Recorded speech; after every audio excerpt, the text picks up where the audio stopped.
Thank you for listening to this Crew Network production. You can now listen to all the Crew Network podcasts on thecrewnetwork.net. Live from the Crew Studios in Highland, California. Check 1 2, testing. It's time for the Bucks Effect with your host, Chuck Bucks.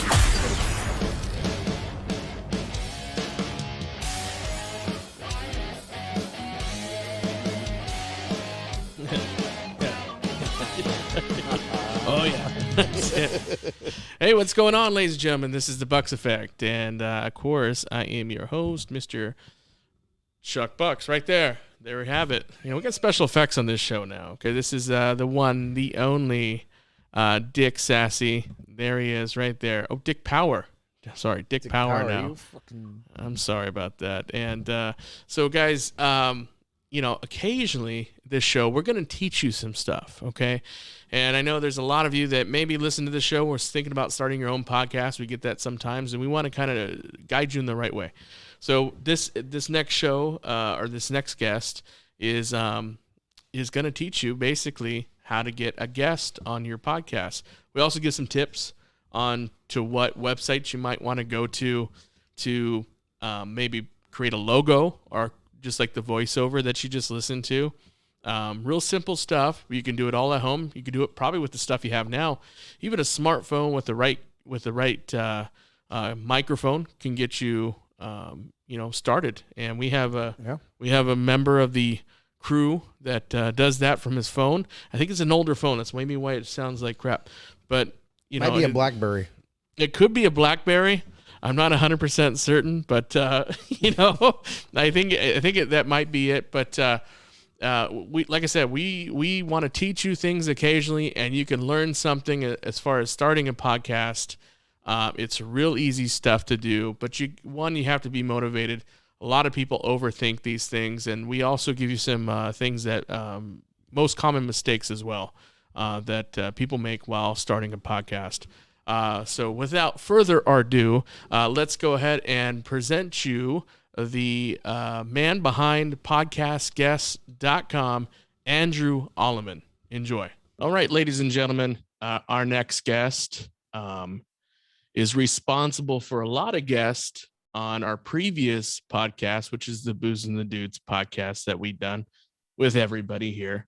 Lots of great guests. I mean, it's probably over 10 guests that we got from this particular website. But back in the days, we started this podcast 4 years ago, and it was so hard to find guests for this show. We had a couple of buddies. That's typically how it started. I mean, we would get our crazy buddies involved, or people that we knew had interesting jobs, and get them on the show. But eventually, it's like that gets a little stale. We want to talk to somebody different.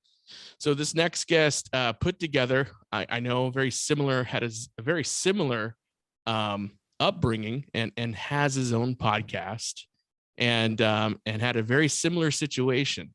And instead, he put together an entire website where you could actually pull a guest free of charge, and they're good quality guests. I mean, they're everything from authors of books that we've gotten on the show to crazy categories and so on and so forth. So I'm really excited. I've been wanting to talk to this guy for a while. Give it up for Andrew Allemann, everybody, from podcastguest.com. Thanks for having me, guys. Oh, it's going well. It's great to be here. Thanks for inviting me on. Yes. So Andrew, like I said, I kind of gave us a soft opening to what you do. And like I said, prior to coming on this show, I did a little bit of research, at least not to butcher your last name. Yeah, that's I hear all sorts of pronunciations. It's pretty impressive. So right, I got you. And I've listened to a little bit of your podcast too. I believe it obviously specializes a lot in like computer technology and a lot of technology today. But take us through what started podcastguest.com and kind of take us through the background on how you got started. Yeah, so I'd started my podcast back in, I guess, 2014 or so. And after about 50 episodes, much like you were saying earlier, you kind of run out of your people that you know to invite on, right? And so you get into this question of how can I find some new and exciting and interesting guests for my show? And so I looked out there and I said, hey, there's got to be a service that'll help me with this. And what I found were just agencies, which do a great job, but they charge a lot of money, hundreds, if not $1,000 plus per episode to find a guest for you, which doesn't make a lot of sense for most podcasters. So I said, well, why don't I just create my own platform then? Surely I'm not the only one who has this issue. And reached out to probably 100, 200 podcasters and asked them if they'd be interested in taking part. And they said yes. And so I started the service. I kind of soft launched it. And just immediately we started connecting podcasters with guests and everyone was happy. So that was kind of the genesis for podcastguests.com. Yeah, I mean, it's something else. I mean, it's like I said, you also have Andrew also has a newsletter that goes out, I think once a week, maybe a couple times a week. Twice a week now, yeah. Twice a week now. And I mean, like I said, I found Andrew 4 years ago, 3-4 years ago when I started this show. Very similar to, I don't know how long Podcast Guest has been around. How long is it? Been since 2016. So 2016. So just about when, yeah. Yeah. So, I mean, pretty close when it was a smaller group of people you can choose from. But he even sends out a newsletter and allows like small podcasts to get recognized. So yeah, that's right. We feature, so twice a week we send out an email with 10 podcasts in it that are looking for guests, and they say exactly what they're looking for as podcasts and our guests. And then anyone who wants to be a guest on the show that meets the qualifications clicks a button and submits themselves to pitch to the show. And they say, hey, this is why I'm a great fit for your show. And really we try to help podcasts of all sizes. So to be in that newsletter, you have to have at least 10 episodes under your belt. As you know, a lot of podcasters start out and then they quit before they get to 10. So that's kind of our minimum threshold. And then they have to be an Apple Podcast, which is easy to do, doesn't take long, but it's good because if you're not an Apple Podcast, you're not getting the reach you would otherwise. So, but then at any time, the podcasters can go to the directory, which now have over 1,000 guests in there that you can invite to your show. And that's even if you're, say, a brand new show.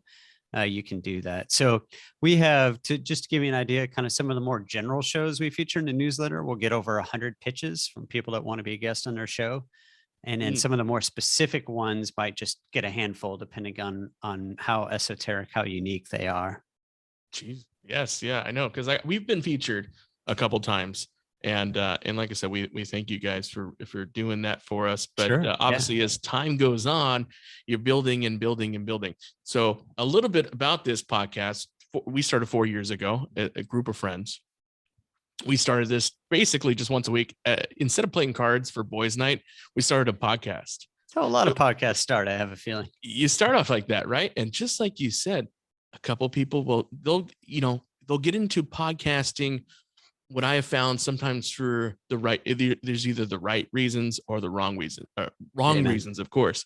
But in this show, obviously we're doing the right reasons. We didn't really care about, we were going to do the start the podcast. We're going to make tons of money. You can't think that, obviously, and I've listened to you on other shows. What is the average listener right now in 2022, you think, like, per podcast is getting, and how long does a podcast last on the average? Yeah. So the median number of podcasts out there is, the median number of downloads per episode, which is kind of the general measure that people use, is fewer than 200. Right. And it, honestly, it's probably a lot less. So Libsyn, which is one of the oldest podcasting hosts, says it's about 120. But then you look at numbers from Buzzsprout, which is a little bit newer, and it's fewer than 100 per episode. And so we're not talking about thousands or tens of thousands or millions of listeners like a few of those podcasts out there have. And so, that's the thing. If you're going out there and you're doing it because you think you're going to make millions of dollars through advertising, it's just not going to happen, right? And I think most of the people that have had success that way were either pretty early or they already have a huge audience outside of their podcast they're just bringing into the podcast. And so I think that's kind of you're right. If you go into it with that kind of mindset, we're going to get huge and get advertising money from it. It's probably not going to work out too well for you. I love the story of how you started yours, just because, part of it is to have fun, right? You're hanging out with guys or gals and, just enjoying yourself. And, rather than, or in addition to playing cards or just chatting, just doing nothing, right? You're hanging out, you're recording it for all posterity, and your friends that don't live around you can join, right? And listen in, that sort of thing. So I think those are great reasons to do it. And yeah, I mean, so many podcasts just give up before 10 episodes. There was a presentation at Podcast Movement last August in Nashville, that someone from Libsyn put on. And he talked about, at the beginning of the pandemic, everyone started a podcast. I mean, there were record numbers of podcasts. And then he's like, now look, a year later, and all of a sudden, most of those podcasts have stopped publishing, because they get to a year and they're like, okay, what are we doing? We either thought we were going to get a bunch of ad revenue, we didn't, or we were doing this because we were all stuck at home because of COVID, and now we're getting out and about again. Year is kind of a threshold too, that people kind of take stock of, how's my podcast doing? Does it make sense to keep doing this?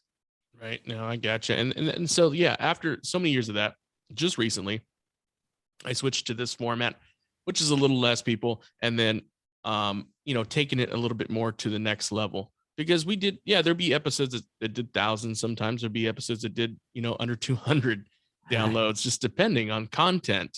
What keeps you motivated to do your show? Yeah, well, I'll tell you, there are weeks I don't want to do it. And frankly, I probably would skip it some weeks, but I've got an advertiser who, is my advertiser for the entire year. So I guaranteed them at least 48 episodes. So I can't start skipping episodes early in the year. Right.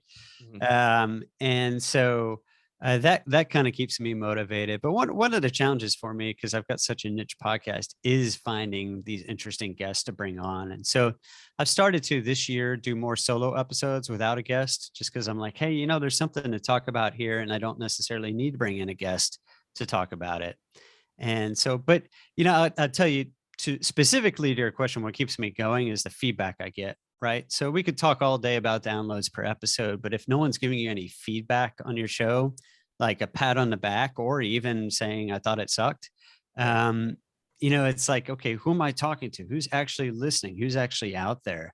And so I just love hearing from people who are like, hey, I listened to that show and either I learned a lot, or I found it really useful, or I felt entertained, that sort of thing.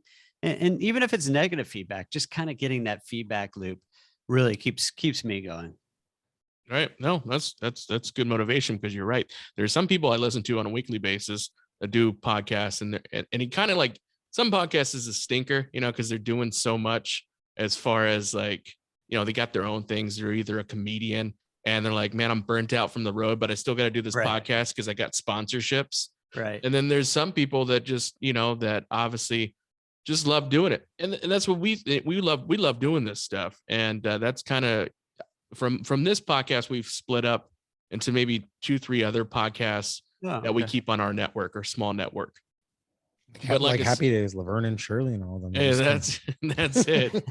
But this is Dick Sassy, by the way. I didn't introduce him. This is Dick Sassy, but he has his own podcast from that. And I have, obviously this show that I bring other guests into, that I typically do have a guest.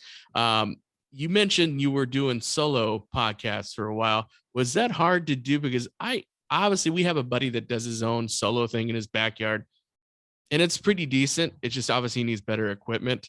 But his content is good, but his audio is off. Right. But it's like guys like Rush, I'm not saying it because we're fans, but like guys like Rush Limbaugh and people that have done like talking to themselves in a mic is a different kind of art, I think. Yeah, it really is. How'd you get into that? Well, yeah. So I'll say I'm exhausted after I do them, right? Because it takes a lot more planning, and it's just your voice. Right. And so I think having a guest, once you get them there, is a lot easier. Yes, you kind of have to prep for the guest, but you'd have to prep to do a solo episode too. And so to me, like not having a guest, doing a solo episode is like being both the host and the guest. And so it is a lot of work. And so my preference is to have guests on, but sometimes you just get to a week where either someone falls through, or you have, you just can't get anyone on the line, or, sometimes there can be something just really interesting going on that you want to talk about. But yeah, I'd say the majority of the time I still do it with a guest, and that's my preference, for sure. But everyone has their different style, and I don't think there's necessarily a right style. The right style is what you're happy with and what your listeners are happy with. I gotcha. So, obviously, we're talking about creating podcasts. Me and you are kind of seasoned podcasters. After you get over that 2-year hump, you're pretty much established. Yeah. What would you say people that are just starting out, what's their biggest mistakes that they make when they start a podcast? I mean, obviously we have a buddy that bought $1,000 worth of stuff and doesn't even use it, uses my stuff and comes over here and interviews my guys. Which he's part of the crew. I mean, I don't care either way, but he bought he invested a bunch of money into it. He's maybe done 3 episodes. Well, I mean, was that a big mistake, or what's some common mistakes? Yeah. This is what something do you think one of his that fears is like, why does he only do 3? I want to know why. Right. Yeah.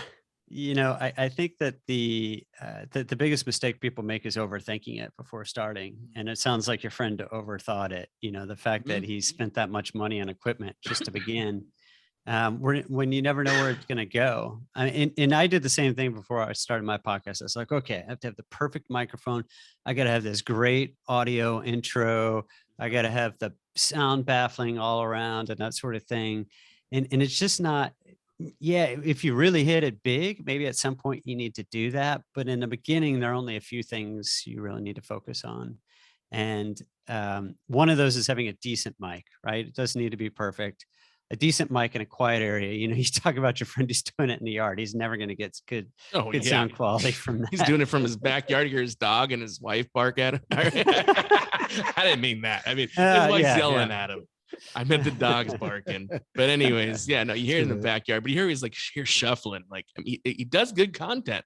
It just, it's terrible sound. Yeah. And, it doesn't have to be a perfect sound wherever you are. You can do it in a walk-in clothing closet if you have one of those in your house, and it'll be like almost 99% there on sound quality.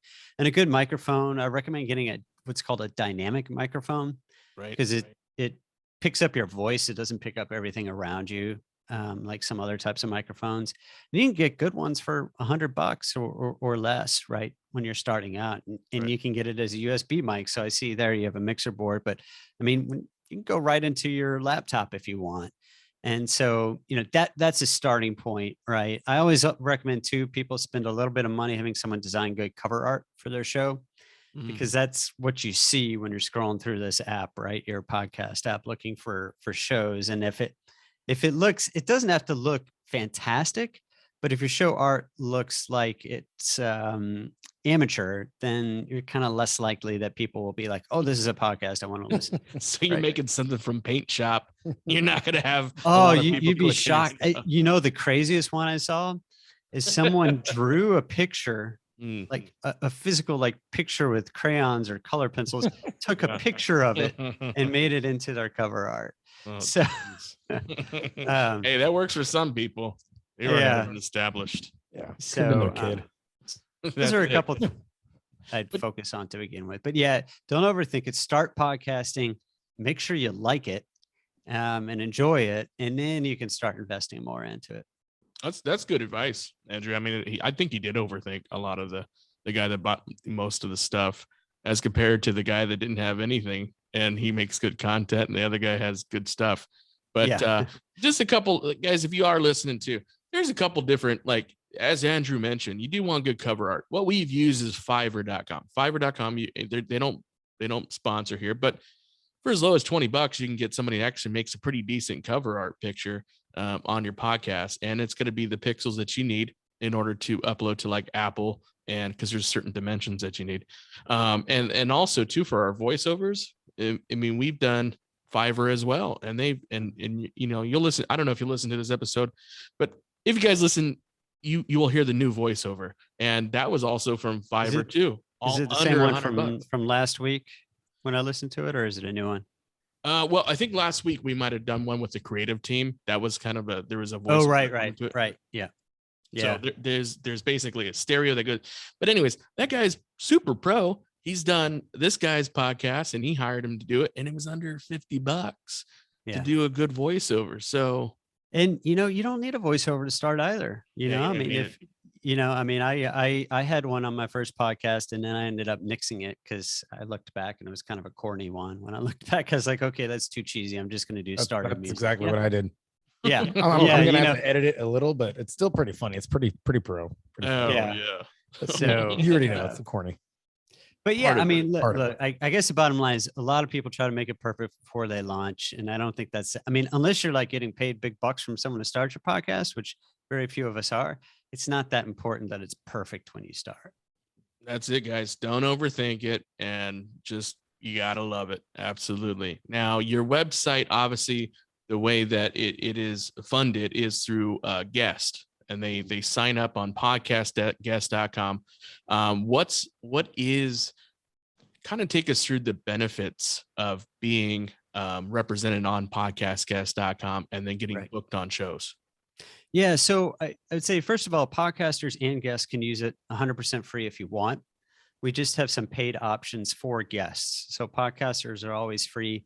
And so as a guest, you can get on shows by pitching the shows that are in the newsletter, like your shows when they've been in there, and that doesn't cost anything.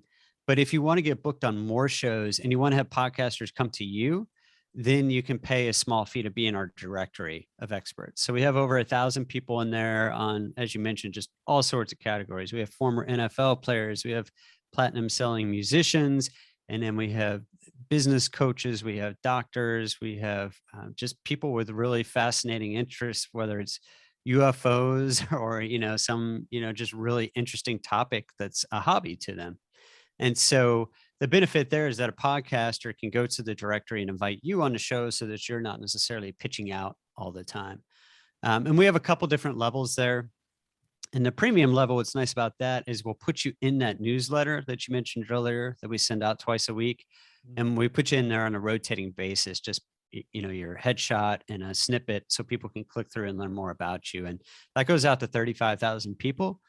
So it tends to drive a lot of invitations to most of our guests that are included in there. So, but again, that's completely optional. I think most people sign up for free at first, and then they decide, hey, I want to get booked on more shows, especially if they have a business or something like that, or they want to get more exposure because they're launching a book, publishing a book.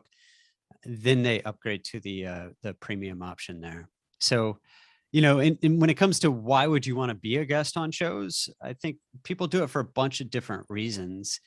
And I think for a lot of people, they just want to grow their audience, right? And so, and that can be another podcaster, by the way. So I think the number one way to grow your own audience as a podcaster is to be a guest on other shows. Right. Because 100% of those people listening to that show are podcast listeners, right? And so there are lots of ways we promote podcasts, but if you're promoting it on social media, only a small percentage of those people actually listen to podcasts. So I know I found a lot of podcasts that I listen to now, and I found out about them because the person was a guest on a show that I already listened to, right? So that's a great way to expand your own audience. But yeah, if you have a business or you're an author or an actor and you want to grow your audience as far as the people who are aware of you, being a guest on podcasts is a great way to do that. Good point. I mean, that's it. You gotta take advantage of this website as you can, because the thing is, Andrew's keeping most of these features for free. Like, you guys don't understand that there is an operational cost. I'm not too sure. Do you do this full time, Andrew? No, it's part-time, but I have a couple contractors who help me with it too. So that's the thing, like I said, obviously the way that inflation is and all that other stuff, he could be charging a membership fee just for the basic package, and it would be worth it. I mean, I would pay it, even to be pushed into a newsletter that goes out to, 30,000 people, 33,000 people plus, is worth the admission alone. I mean, should be charged to even put in that newsletter. Especially and get if you compare it to the other websites, who I won't name, that don't do any of the things that his does, that just basically act like he said, kind of like an agency where you're like, what? It is. And it's like $500, plus, and I think that's the lowest on the low end to get somebody to even, be on your podcast, and they'll maybe recruit a person or two. Yeah. And you're paying all the money. And realistically, when you're starting off, or even if you're at a certain level, as we are, unless you're making a lot of ad revenue, it probably doesn't, like, unless you want to like talk to your heroes and, Yeah, exactly. and go from there. It's Ready to probably go not broke in a even hurry. worth Yeah. it, Yeah. So, Yeah, and I've tried to make the services as podcaster friendly as possible. To me, the podcasters are the lifeblood of the service, right? Without podcasters, you don't have anything. And so that's why I've tried to focus everything on making that free and easy for podcasters too, right? You don't even have to register if you don't want to, but we can still feature you in the newsletter.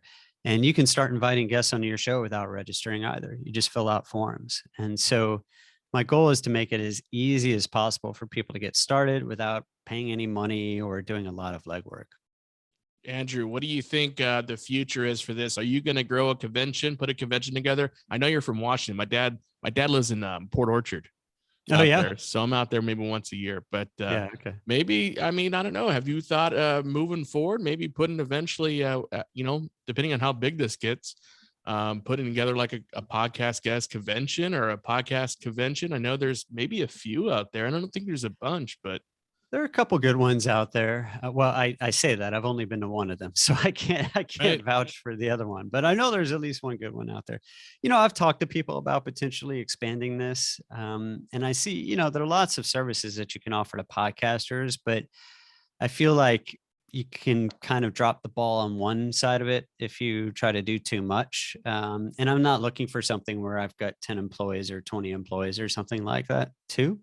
So I don't have any immediate plans to do anything big like that, but I do, I have worked some with my developer who, well, he doesn't live in Port Orchard, but lives kind of near there to kind of work on a lot of these, some aspects of it to make it easier. So for example, as a podcaster, if you're inviting people through the directory, up until late last year, you filled out this form every time with information about your show.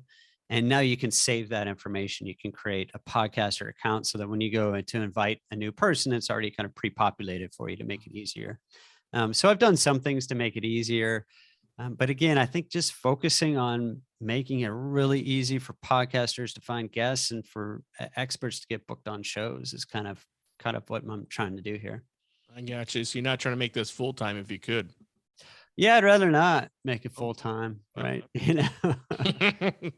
So if it blew up and you had no choice, would Yeah. you just go with it? You're like, hey, I kind of have to do this. Yeah, I'd go with it or sell it. I've had a couple people say, "Hey, can I buy this business?" Elon from you?" Musk about to offer you. That would be, Yeah. I'd be the Big guy old who's like, you know what? He said 43 trillion or billion. I can either put it into Twitter or podcast guests. And I was Yeah. like, he's like, go do Twitter. I think, Just do really- Twitter for right. I'm not, I'm not trying to twist your arm or anything, but Yeah. Twitter's lost. Just give it to me. Focus on making that a public company, Yeah. or what our private company. What do you say? A private company, so you could say whatever you want. Take it private. Yeah. Yep. Yeah. No, I got you.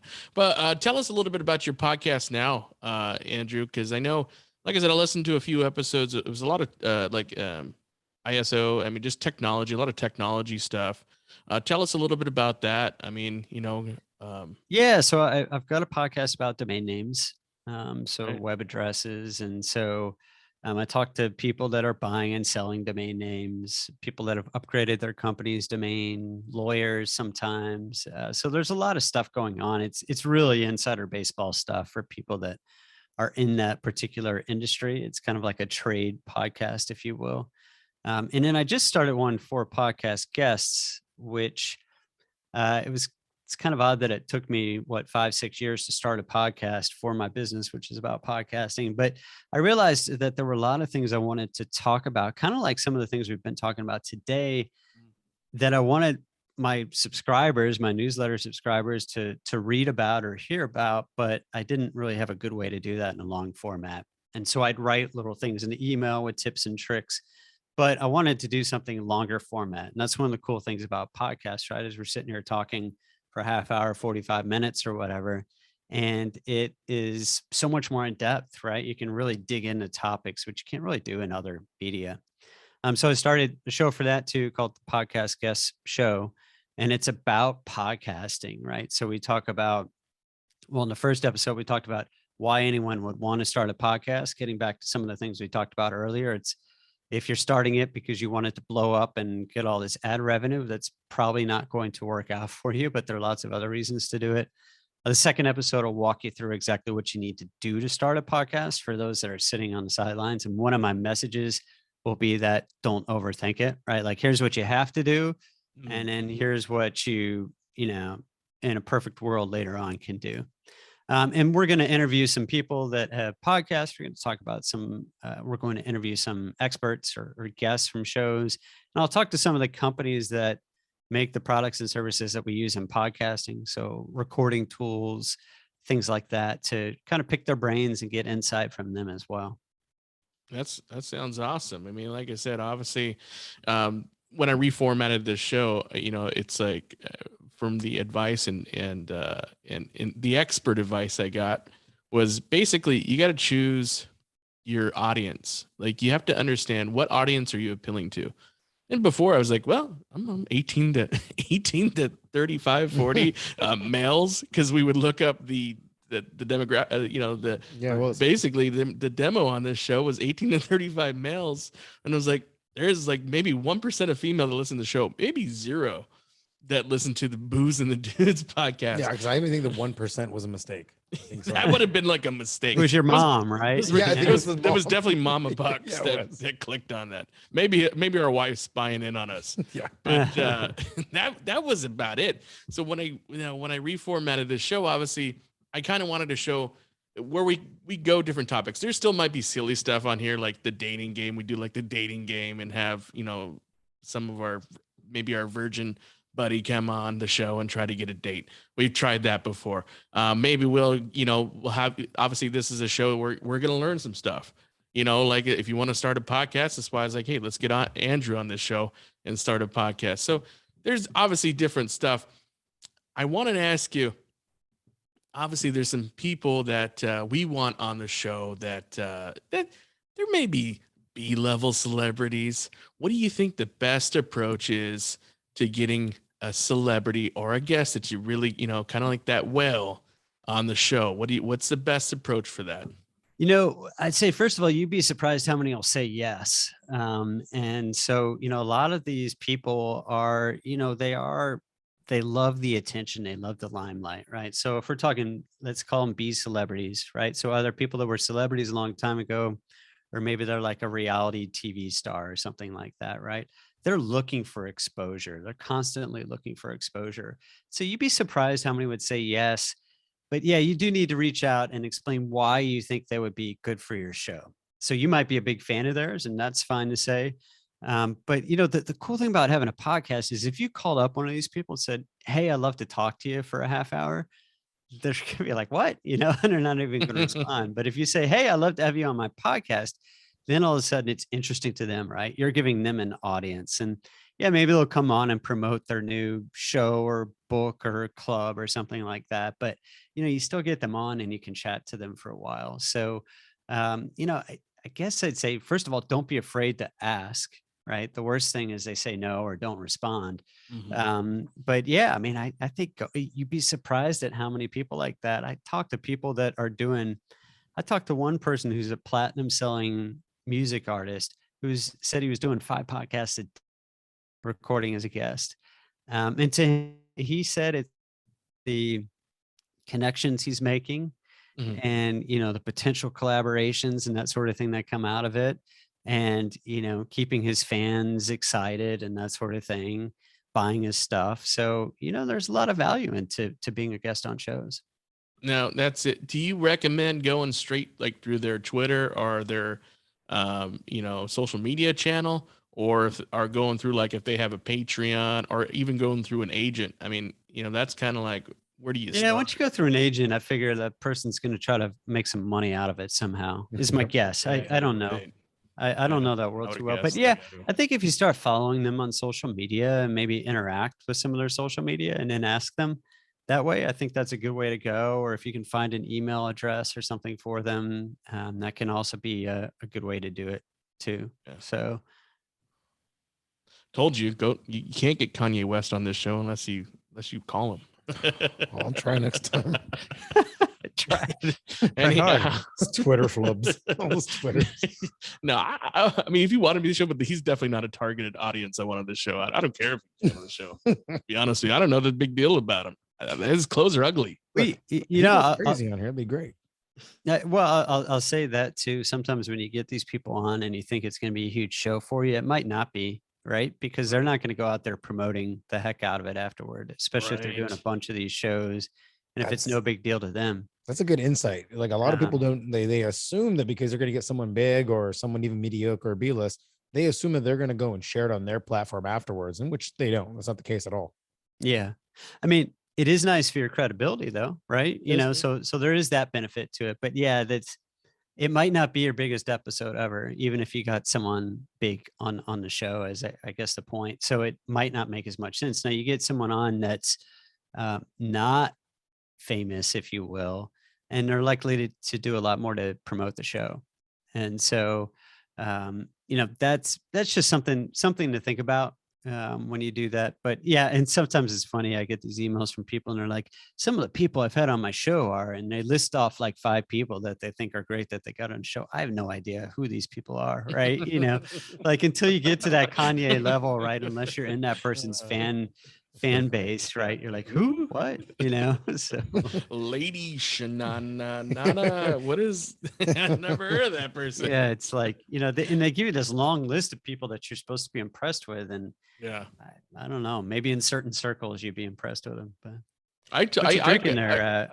Right, you're right, man. I tried this podcast. I'll tell you, Andrew, 3 years ago. Okay, here's the amazing part. I'm in Southern California. We filmed this in Southern California. And their studio is obviously in my house. You know, whatever you see here, this is not real brick. But not in your backyard, so that's good. Definitely not in the backyard. And the sound is decent. This is actually only like a $30 mic too. Oh, really? Yeah, it's not bad. But I'll tell you, the more work you put in, the more you're going to get out of it. And that's in anything. I put out basically a bunch of emails. I got press passes from Universal Studios, Warner Brothers. I was invited to a couple other big convention things. I took these guys Scream festivals, and I just put it out, and I got on the right mailing list. And the people here, they share those mailing lists with like other people that need a guest list for media. So it was pretty funny because I went to Warner Brothers, got invited to an event that they had the media there, and it was like CNN, another big YouTube channel, and Booze and the Dudes. Even the people like at the gate, they're like, Booze and the Dudes. I'm like, yes, please. That'll be 2. Yes. And this awesome pass came with like all you can eat food. We were the first ones there, and they gave us like free beer, wine, out, anything you can drink. And we were the first ones there. And then the celebrities got there. So we got to mingle with, you know, whatever celebrities might be there. We seen I think his name, he was from he was Pedro in Napoleon Dynamite. What's his name? Yeah, I know what you're talking about. I think his name, I don't know. Him. We ran into him. Tiger, I guess he's a he's a rapper. Might have heard of him.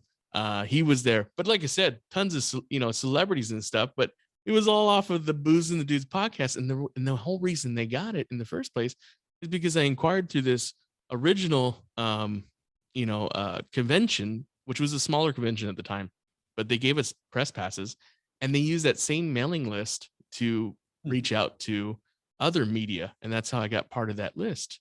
But there's a ton of stuff, for the notoriety, just to be on a show. People, this is press. This is a new form of press. It is.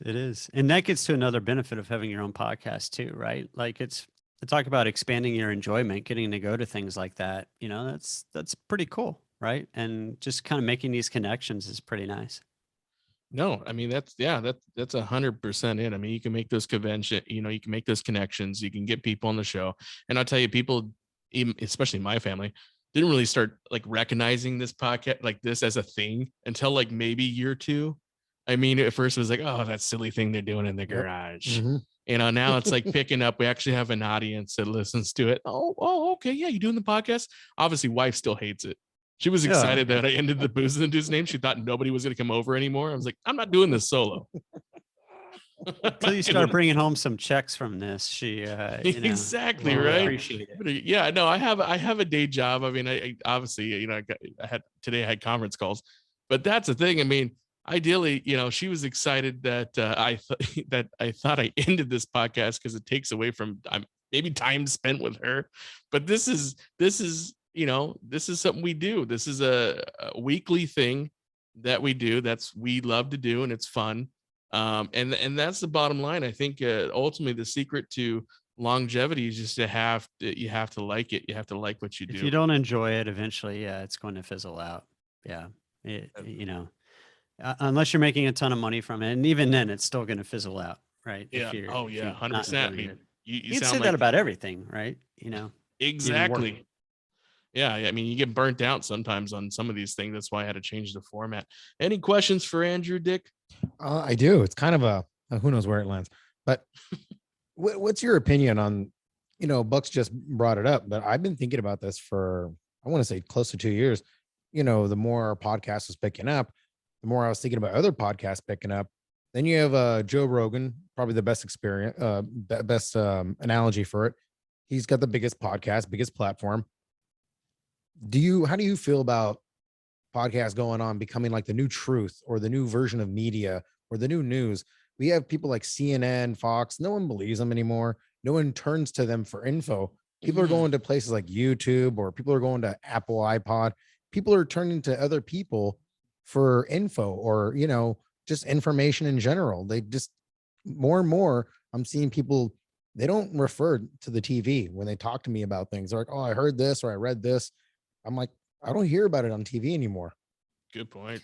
Well, yeah, I mean, I don't even have cable, right? I haven't had cable in a decade, right? It's all streaming. But yeah, so it gets, I guess there are a couple interesting things there. So first of all, yeah, I mean, the good thing about big media organizations is people do fact check them. You might not agree with what they say, but at least people fact check them. Whereas in a lot of cases, a lot of what you see on YouTube, no one's fact checking, and it can just be, completely wrong, right?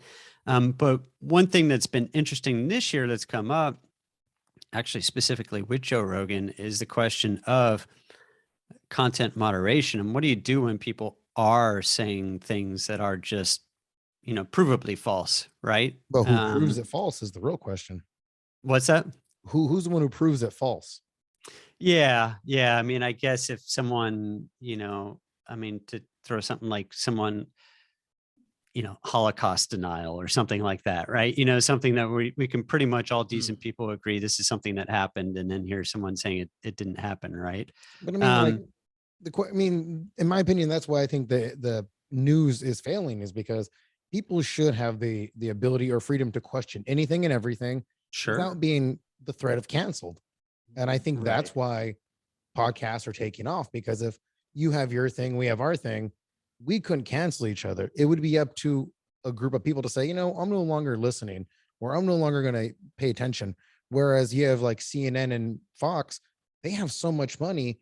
Who are we to cancel them? They're still going to, throw their propaganda out there as much as they can, where we suffer the consequences. So I guess that goes to one of the cool things about the internet, and there's a downside to this too, but with all types of media on here, so blogs, YouTube, now podcasts, is that, it used to be that the gatekeeper was, did you have enough money to have an FM or an AM radio station or a TV channel? Now it's there is no gate, right? Are you smart enough, and do you have $100 so you can start up a podcast, right? That's the gate now, which is cool. It can bring with it a lot of things that aren't that cool, like hate speech and that sort of stuff. So